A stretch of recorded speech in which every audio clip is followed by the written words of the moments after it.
almost 2 months na ginagamit ko din. No? Apat pa lang yung solar panel ko rito pero goods naman yan. Kwenta ko sa inyo mula sa maliit na load. Pareho na rin tayo. 1,000 watts nga to ay maximum load. So nakikita yung reading naman dito yan. So dito na ako nag-hit nga dahil dalawang kaya makikita nyo sa bahay niya. Pag pinindot ko yan, lalakas yung load niya dahil lit gun nga to, 2,000 watts halos to. So pakita ko sa inyo ha. Ayan. So 1.7 total na. So ito yung mismong battery cable na ginagawa ko. Gagamitan natin to ng heat gun. So sa day natin ikakabit. So dahil wala akong grid dito, no, minsan inaabot din ako ng lobat. Okay. So mga ka-electrical na, ito na yung day natin update, no? So goods na goods ang day, no? Kahit umabot ako ng 3,000 watts na load, then kahit magkaroon ng surge, no, ay hindi nagtitrip tong inverter natin na day, no? So talagang high end siya, no? Then quality, okay? So yan yung mismong aparato ko na SG06 si Dayan, no? So ano nga ba yung mga na-encounter ko dito na problema, no? Mula kinabit ko to, no, sa ngayon ay wala naman ako nagiging problema, no? Ang nangyayari lang dahil wala akong grid dito, no, minsan inaabot din ako ng lobat. Okay. So pag nalobat ako, siyempre yung BMS ng battery ko ay namamatay, no? Kaya kailangan kong i-charge para mabuhay uli. So dahil yung battery ko dito ay dalawang 24 volts naka-series, no, para maging 48, ay nalolobat yung isa, no? Dahil minsan walang araw, pero ngayon malakas ang araw natin, no? So dahil wala pa nga akong baterya, kaya yung battery ko ay ganyan muna, no? Dalawang 24 volts na 100 Ah, okay? Then PH solar ang tatak yan. Dahil ang day natin ay 48 volt system, no, in lead acid. Pero pag LiPo 4, siyempre ano yan, 51.2, no, kung di ako nagkakamali, 51.2. Okay, so yan yung battery requirements niya para mapagana. Setup ko nga nitong day na to ay apat na solar panel, 600 watts, okay. Then siyempre 48 volts nga yung battery nito, o 51.2 ang requirements na battery system. Then sa solar panel, no, meron din tong requirements, kailangan is at least 150 volts ang input ng solar panel mo. So ibig sabihin, need mo mag series ng apat na solar panel, dahil karaniwang mga solar panel natin ay 41 volts to 50, no, volts.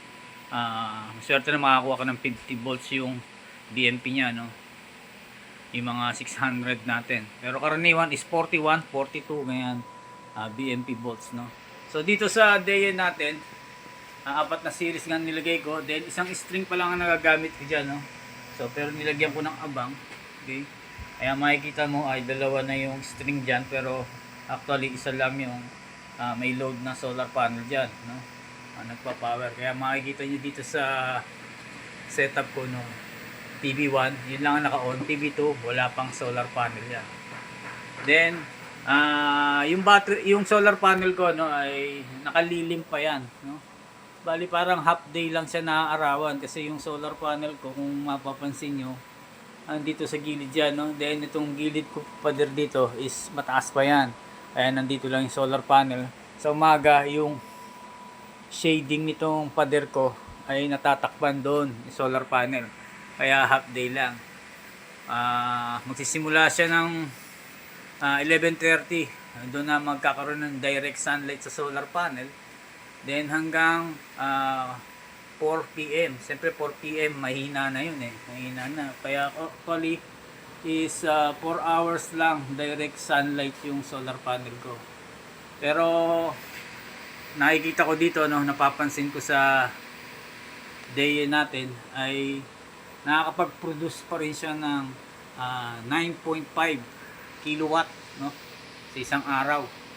So kung half day lang yon, ibig sabihin ay kung naka full sunlight talaga yung solar panel ko ay baka mas mataas pa ron, baka mag-produce to ng 14,000 watts, no?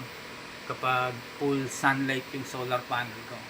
Sa ngayon yan, alas 4 na, alas 3:49, no? So yan yung na ano ko ngayon, na nakukuha ko, no? So dahil minsan magkakaaraw, minsan nagkakaroon ng ulap, kaya lumihina-hina, no?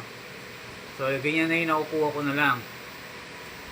Pero kapag tanghali ay talagang umaabot ng 2.4, no? Nakita ko yung pinakamataas nito, 2.4 kilowatt yung harvest ng apat na solar panel ko na 620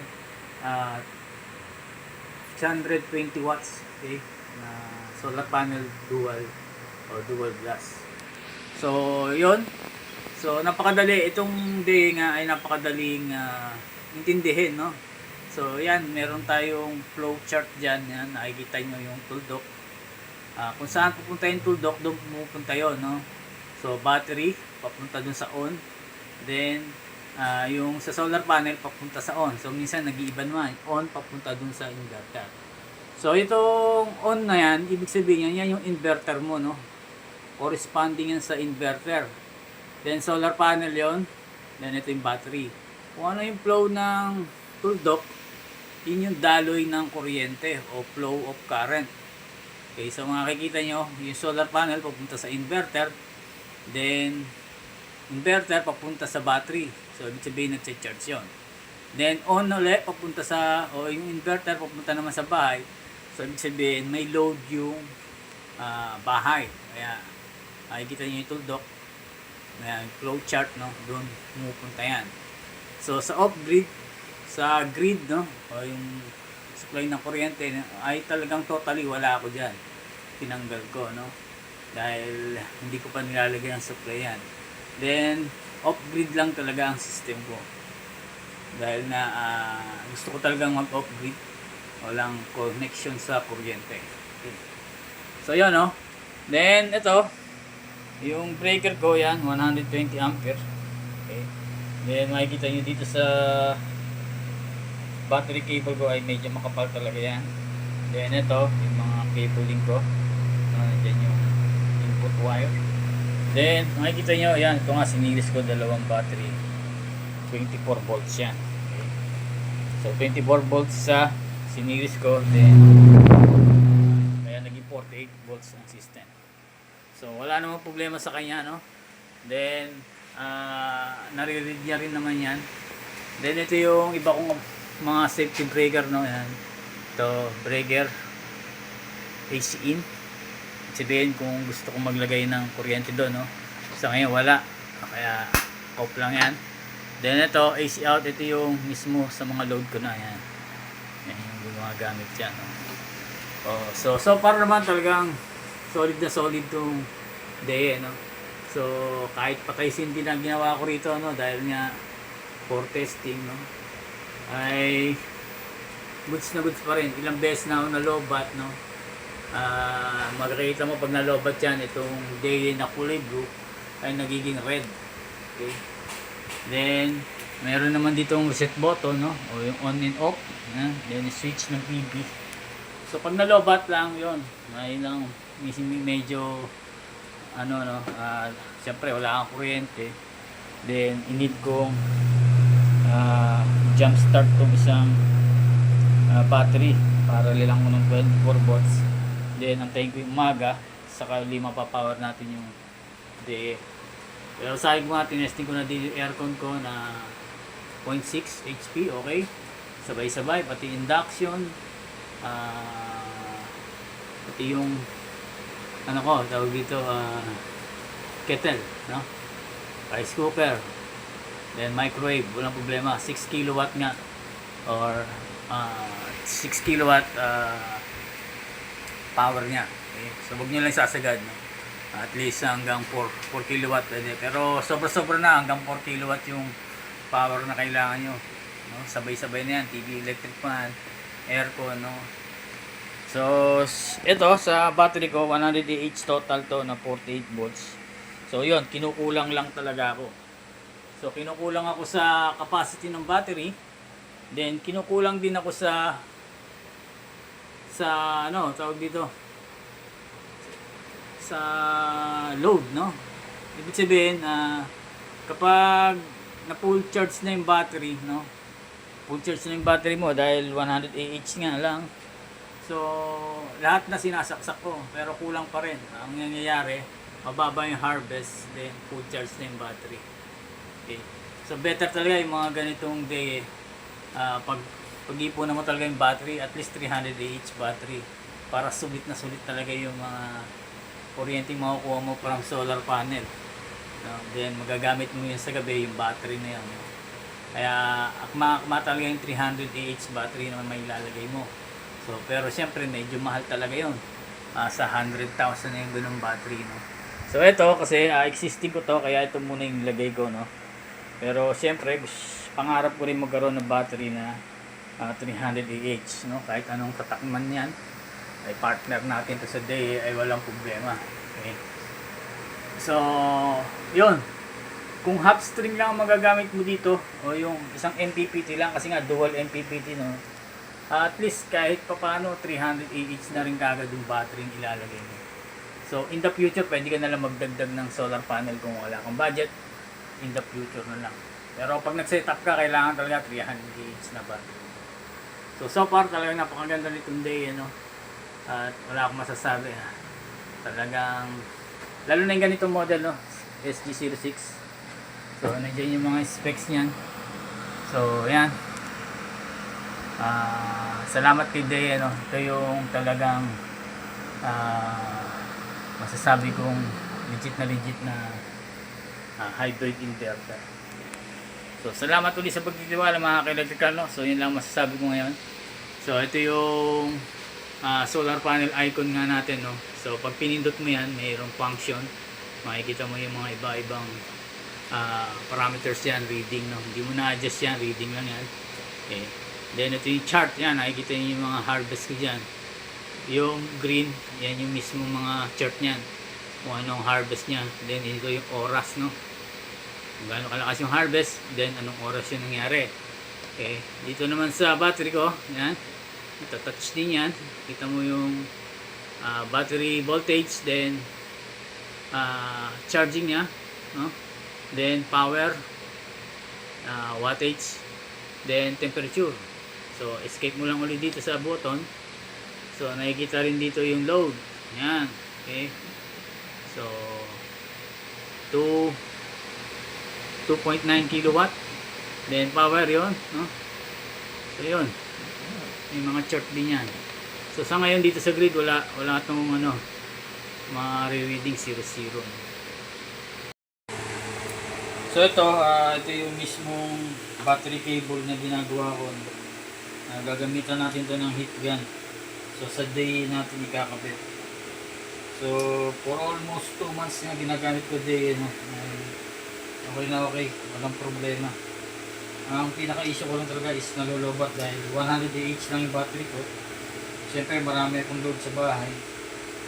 At saka nag-aircon ako sa tanghali. Pero pag nagmigil ako sa tanghali ng mga 4 o'clock, mapu-full charge naman din. Pero sa gabi, siyempre, marami tayong load, computer, TV, sa computer, no? Ay nalolobat pa rin. Yun lang naman yung lobat ng problema ko, no? At least kasi kailangan 300 Ah yung battery mo sa ganitong day, no? Pero actually, 4 pa lang yung solar panel ko rito, pero goods naman yan. Saka na natin lagyan ng marami-raming solar panel. So ito, mag-load tayo ng electric fan. So click fan. Kita ko sa inyo mula sa maliit na load. Okay. Then, ito pa rin, ano? Pa rin na rin tayo. So, 6,000 watts nga ito, yung maximum load. Continuous. Pero siyempre, hindi yung total yun. Ito. So, nakikita yung reading naman dito yan. Yan kung ano yung reading dyan. Yan. So,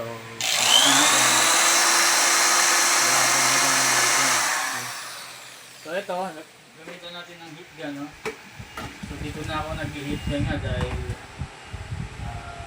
6 kilowatt to, no? So, ito, 2,000 watts to, no? So, gagamitan ko nito, yan. So, dalawang gamitan natin. Dalawang heating element. So, nakikita din yan, no? Nag-display yan. So, ayan, makikita nyo. Then, pipindutin ko. Yan sa bahay, no? Yung sa bahay niya. Pag pinindot ko yan, lalakas yung load niya dahil heat gun nga to. 2,000 watts halos to. So, pakita ko sa inyo, ha. Ayan. So, 1.7 total. So, ito yung ginagawa ko. Ito yung heat gun. Ito, sa battery cable. Ito, yan. Pakita ko sa inyo, ha. So, yan. Yung shrink tube yan. Yung shrinking tube natin. Temperature laki. So, yan ang power ng heat gun natin. So, baliwala kay day yan. So, pag nag-aircon, hindi ko napakita sa inyo dahil hapon na, tanghali ko nagagamit ako ng aircon dito. Ayan, lakas na naman.